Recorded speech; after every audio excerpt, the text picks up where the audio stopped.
Okay, hi, very good morning, everyone. Now, today's topic will be on statistics. So, we will be discussing the method to find mean in statistics using a direct method. So, we have various methods by which we can find the mean, but right now we will be discussing one of the method to find a mean, and that is called your direct method. And this is the formula that we will be using to go ahead and find the mean using your direct method. And this formula says this is equal to, you have this kind of symbol and we have fx divided by this symbol and f. Now what does this symbol mean? First we'll tell you what is the name of the symbol, and then we'll tell you what is the meaning of the symbol. We call the symbol as sigma. So the name is sigma. So when we read it, we say mean is equal to sigma fx divided by sigma f. And what is the meaning of sigma? Sigma means total. Now, what does that mean is like this. For example, so let's say I have a certain numbers. Let's say there is a column called frequency. Okay, frequency. And in that we have, these are the numbers that we have under the column called frequency. Now, if they say get me the total of this one, okay, so in simple language we call it total, but in maths and statistics we don't call it total, we call it sigma. And if I add them, like 3 plus 4 is 7, 7 plus 2 is 9, 9 plus 6 is 15, 16, 20, 25. So the total is 25. So whose total is this? It is the frequency's total. So that means we don't write total as it is, we'll write sigma. And whose total is this? That particular column's name is also written. So f sigma stands for the total. Whose total? Frequency, that is f. So we say sigma f is equal to 25. So sigma simply means whatever numbers that are there in a particular column, we simply have to add that, and whatever we get, we call that as, in simple language, as the total, but in statistics we call it sigma. And we don't write the complete name as sigma, we just represent it by a particular symbol, and that symbol is this. And then next to it, we can't just write sigma, we have to write whose total is it. We have to mention which column's total have you written over there as 25. So the column's name is frequency, we write f. If there is some other name, if instead of frequency we have some other name for the column, then we'll have to write that next to the sigma, and then that will be equal to whatever is the total. Okay, that is sigma. Now then your f in this formula stands for the frequency, and as I told you in your questions, whatever values are given in the second column, that are the values for your frequency, or those values will be your frequency for that particular question.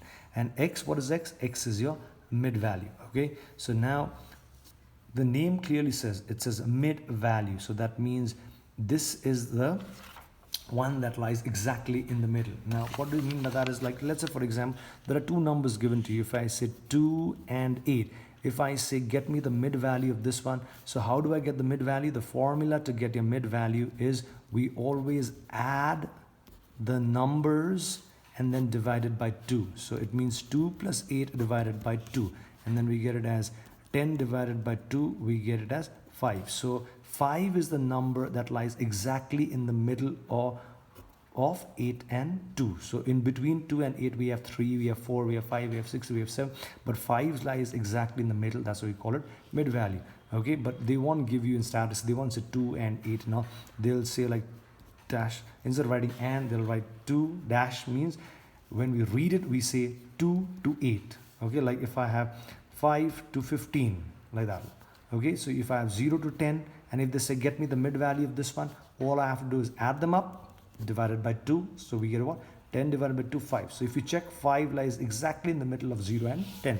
If I have 30 and 40, if I have said 30 to 40, then what do we have to do? Again, if I want to get the mid value of this, add the two of them, divided by 2, 70 by 2, that is equals to 35. So that's how we get our mid values. Okay, and x stands for that.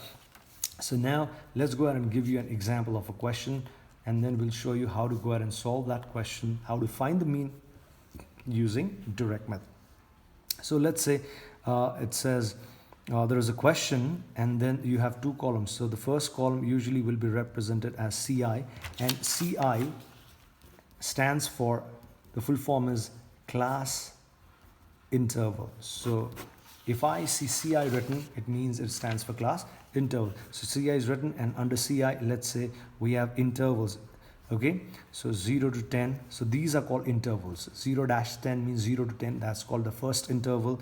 Then we have 10 to 20, then we have 20 to 30, and we have 30 to 40, then we have 40 to 50. So let's say there are 5 intervals that have been given to us in the question, and that's the first column. The second column, they have given us frequency. Okay, and frequency is always represented by F. Okay, and then so if they don't give you usually in the question they will only write frequency, you can just write it next to it as an F, because in your formulas and all we have F, we don't have entire frequency written, so at least we know that this is your F. So let's say frequency, they've given us numbers like 3, 4, 2, 1, 5, like this. Now if they say find the mean of this particular question using direct method, so then what we have to do is the step, if you want I can just write the steps also for you. Okay, so step one, what you can do is, this is just to make things simpler for you. Okay, you don't have to write this and all. So step one, what you do is you first find the mid values of each interval.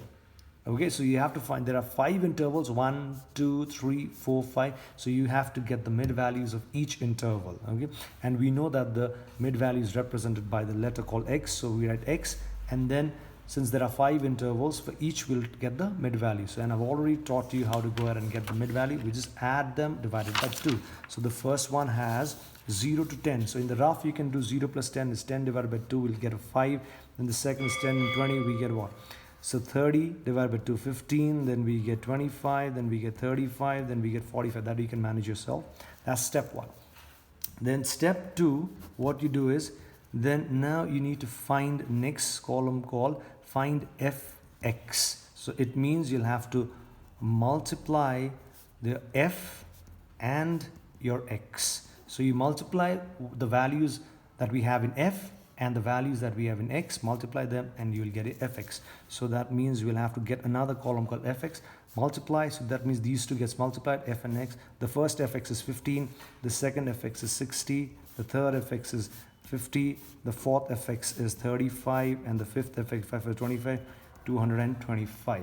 Okay, and then once I do this, then we have to move on to this third step. We have to go ahead and get a total of frequency. So get the total of the frequency. So frequency is over here. So what is the total? We do 3 plus 4 is 7, 8, 9, 10, 15. Okay, so total is this, but in maths and statistics we say we write the total as sigma, and then this sigma, whose sigma is this? Frequency. So frequency, that is equals to 15. So we got sigma f to be as 15, and then total of frequency we'll write it as sigma f, and we've written sigma f to be as 15. Then step 4, what you do is you get, just like this, we get a total of fx also, and then we'll call it as sigma fx. So where is fx? Fx is here. Get a total of this and you'll write it as sigma fx. Total is 5, 5, 5, 15, then 6, 7, 8, 8 plus 5 is 13, 14, 15, 16, 17, 18. We get this 385. So we got the total. Then it's step 5. What you do is you apply the formula. So the formula of mean is sigma fx by sigma f, and sigma fx we've already got the answer as 385. So we write 385 divided by sigma f, we got it as 15. So we write divided 15. So right now I think you can cancel with 5, 5 3s are 15, 5 7s are 35, 5 7s are 35, isn't it?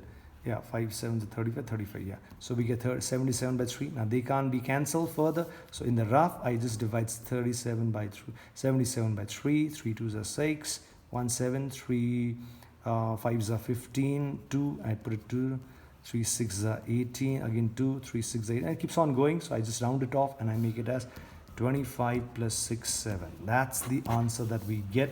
I hope I've done the calculation correctly, but this is how we go ahead and solve or get the answer for our mean using our direct method. So all we have to do is follow these steps and then we get the answer. And I think it's quite simple. It's not that tough.